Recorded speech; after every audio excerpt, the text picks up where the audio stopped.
Hello and welcome to the channel. My name is Kubeir. I am a CICC licensed immigration consultant, and this channel is all about Canadian immigration news, updates, things you should do, things you definitely should not with regards to your application. And today I want to talk to you about this Bill C-19 monster which has been bothering everybody, which has been creating so much of ruckus, which has been creating so much of nerves, tensions, stress.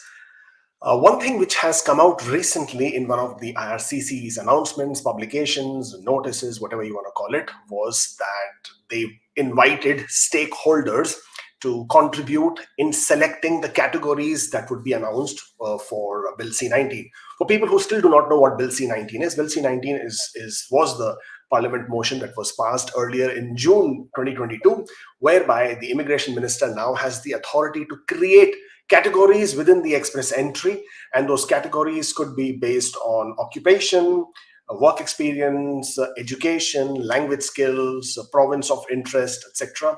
And based on these categories, the minister would be able to choose and select the highest ranking profiles within the express entry pool. So this is not outside the express entry, this is inside the express entry, and this is how the selections will happen. In order to identify these categories, the minister is expected, or rather by law is required, to consult with the stakeholders. Now, what they did was in November, they came out with a publication, they came out with the information or announcements for the stakeholders who could contribute in identifying what the categories should be. And this document was issued. Obviously, it stayed very low-key. Not many of us found out, but whoever did. And this document, if you were to go through the questionnaire, you will realize very quickly what are the categories that they would be interested in. However, they're asking for contributions. But one very important factor that came out in this particular document, and let me share that with you, and this is what it is. Don't worry about the link. The link is in the description box, so you don't have to figure out where you will be able to find that. Let me just make this bigger. All right, so this is enhancing express entry through category-based selections to better meet Canada's evolving economic needs. I'm sure you can take your own time and read this document. The last date for this document, or rather for this questionnaire, was the 8th of Jan. However, as you will scroll past, and what is the more important one that I want to bring to your attention is some of the occupations have already been identified as the ones that were priority in the year between 2019 and 2021. So this is between 2019 and 2021. These candidates were invited to apply for permanent residence through express entry. The most common primary occupations were these. But keep in mind, this was the data of 2019 and 2021. This does not necessarily mean the same data will apply now or going forward. And they have given indication of how they will be looking at different market scenarios and identifying these categories. But the most important one that we want to talk to you about today is, and this is where they have mentioned what is the category-based selection. You can read through this. This is not what is important. What is important is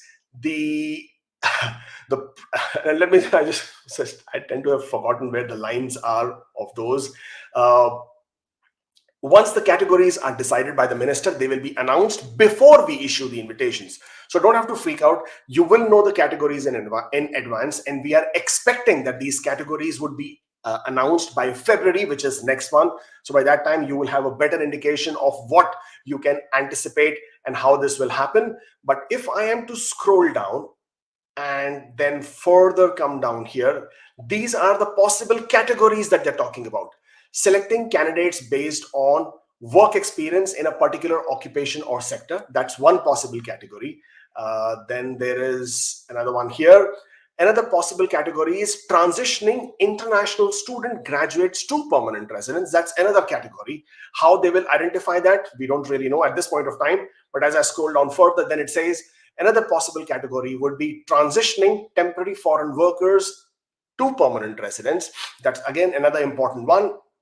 And as I scroll down again, then the priority that is going to be given again is supporting Francophone immigration and economic growth in Francophone minority. Again, I've been saying this so many times that Francophones would have a huge priority. Again, this is another possible category, selecting Francophone and bilingual candidates. Again, I mean, this is something which we've been tooting for a very long time. As I said, if you still are on the fence about learning French or adding French as your second language, Please do. This is going to make a big difference. Now, this is what they wanted to sort of, from the stakeholders, they wanted people to come back and complete this questionnaire. But what I would like to bring to your attention, and I'm just not able to find that line anymore, and therefore what I'm going to do is bring out something else.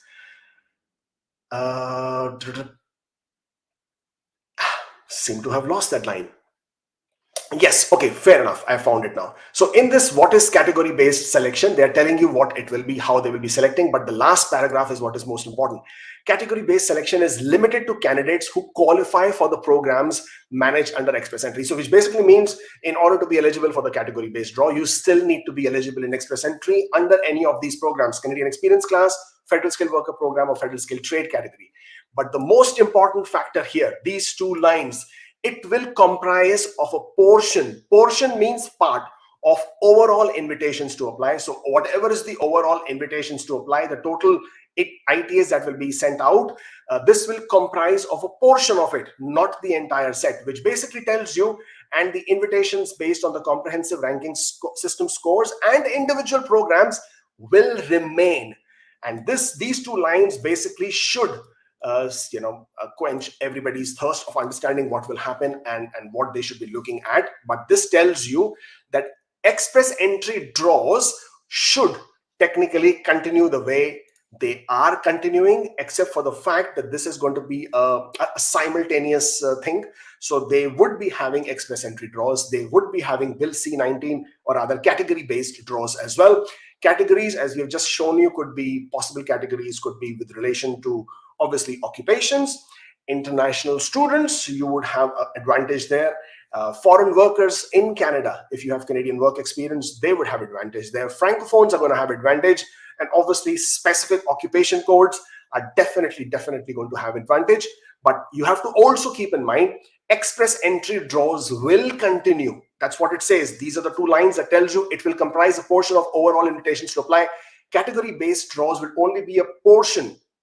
For example, let's say IRCC decides to invite 3,000 people or 3,000 ITAs. Of this, a portion would be for regular Express Entry draws, just the way we have it. And the portion of it, the other portion of it, would be for category specific draws. Therefore, it would be a split one. However, what that also means is that the number of invitations in the regular Express Entry draws would reduce. As of right now, you're used to seeing 4,750 ITAs. Obviously, that is not going to be the case. And since the draws, or rather, since the invitations will reduce, that would have a direct impact on the scores. For example, right now, you can see the number of people who entered the pool, Express Entry pool, can be quite large. And if the more number of people keep entering the pool with high scores, then with lower number of ITAs, the Express Entry draw scores will remain on the higher side of things than on the lower side of things. So this is something which you need to keep in mind. But the big news for this, at this point of time, for people who are really anxious, worried, whether they would be Express Entry draws, whether they would be Bill C-19 draws, how would they be married in, which one will be better, which will not be better. Well, this is what it is. February is when we are going to be keeping our eyes open to understand what the categories would be looking like, because that is what we are most interested in. But this is something which is already written by IRCC in several announcements, several publications. International students, foreign workers in Canada, they will have a definite advantage. Express Entry will be revised. You would see revision in points sometimes later in this year. Bill C-19 knock draws are coming, occupation draws or category-based draws are coming. And when they do come, they would be split, where the draws would be split between the regular Express Entry draws and the occupation-based, or sorry, the category-based draws. And that is how this is going to roll. That's basically all I wanted to sort of talk to you today. It's a lovely morning here on the 10th of January. Thank you so much for joining in. I shall see you soon. Stay tuned for more as we bring that to you.